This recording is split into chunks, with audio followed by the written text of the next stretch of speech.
Hey guys, it's Gary. Today I'm going to teach you how to do front finger impossibles, or on a skateboard they'd be called front foot impossibles. I'm really not too good at the trick, but I'll try to teach it to you today.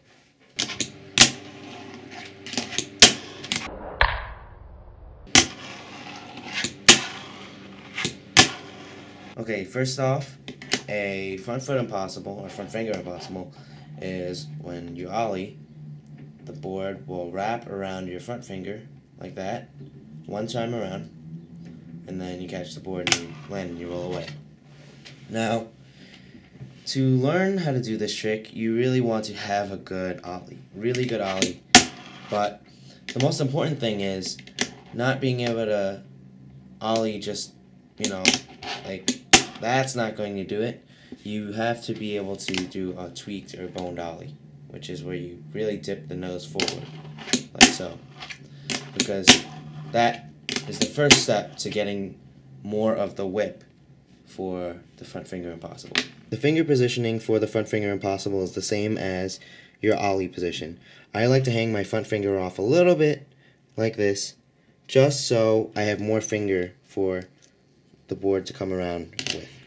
The hardest part for me learning the front finger impossible wasn't the actual getting onto my front finger, because really what you're doing is you're throwing the board onto your front finger. You're really whipping it forward like this.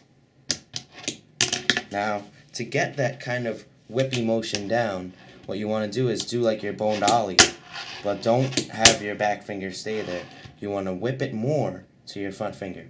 What I do to help that is this is one of my favorite things to do. You kind of do a half whip and you go into a Casper. Now, you can do that without the Casper. So, I'm doing the full thing. Like that. You want to kind of whip it enough so that you can balance it on that one finger, and then maybe get on the board right away.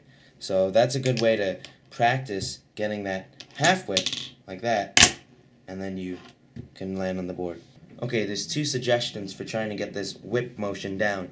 The first one is to go higher. The higher you go, the more space you have to be able to kind of whip the board around, like so. But I find that to be the method that I don't use. What I do is I think that I'm going under the board with my front finger. So you want to really tweak the board and kind of go under the board and get that motion down. You could also try going into the Casper if that helps. Kind of like this. There we go. Well, something like that. If you can get that down, you have half of the front finger impossible. Then the second half of the whip is really tough for me. The second half of the rotating motion around your finger is the hardest part of the trick for me, and that's why I don't land the trick most of the time, because it's natural for your finger to go under, but stay toward the nose. So what this means is, a lot of times the most common issue, I'll show you one right here, the most common issue is you whip around, but your finger stays here toward the front of the board, and it'll come back around, whoops, come back around like that. So what you'll have is kind of a sticky, like that.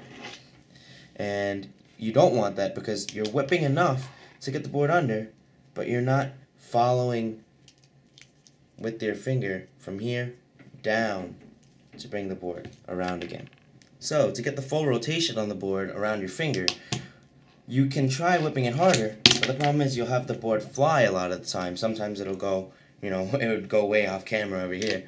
But what I like to do is more of a controlled, bringing it around and trying to just get the rotation and trying not to land the trick. See? Like that. So once you can get that, you can try landing the board and you'll be able to get the trick. Another thing that I personally suggest is, I have a lot of trouble whipping it completely down vertical like this. So what I do is I curl my finger and I whip it more to the side. Now I don't do it quite like that, but you see, this is an easier way of getting it to go around your finger. But the only problem with this method is the board will have a tendency to fly out due to gravity rather than naturally fall down.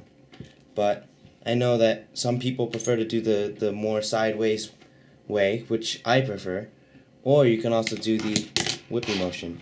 I find myself to more consistently get the rotation and land it like that. But when I do the sideways version, you can also do the front foot impossible that way. Okay, now that you've learned front finger impossibles, you can try them fakie. This will generally be a little bit harder because you're having so much momentum go this way that it's going to be really hard to have the board wrap at the same time. That's a pretty good one.